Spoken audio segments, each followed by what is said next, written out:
Salah satu penumpang Sriwijaya RSJ 182 yang jatuh di Kepulauan Seribu ternyata menggunakan identitas palsu. Persisnya identitas temannya sendiri dan pihak kepolisian kini tengah menyelidikinya. Adalah Sarah Beatrice Alomau yang kaget bukan kepalang ketika mengetahui namanya masuk ke dalam daftar manifest penumpang pesawat Sriwijaya RSJ 182.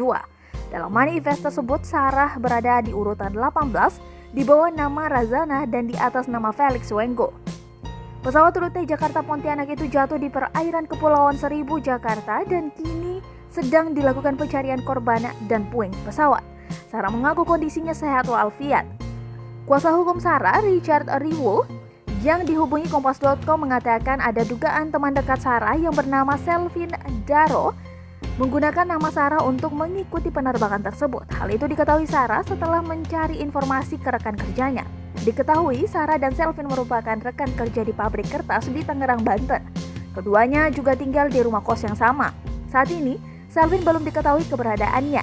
Richard menegaskan KTP asli dan semua identitas masih ada di tangan Sarah.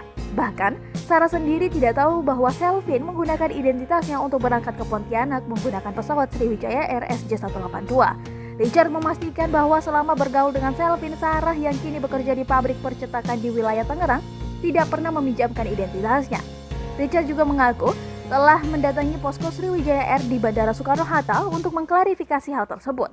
Pihaknya mempertanyakan bagaimana bisa Selvin bisa lolos dari pemeriksaan administrasi rapid test antigen dan lainnya. Sarah juga kebingungan melihat namanya ada di manifest Sriwijaya juga menghubungi sejumlah saudaranya yang tergabung dalam perkumpulan keluarga Alor dan NTT di Jabodetabek.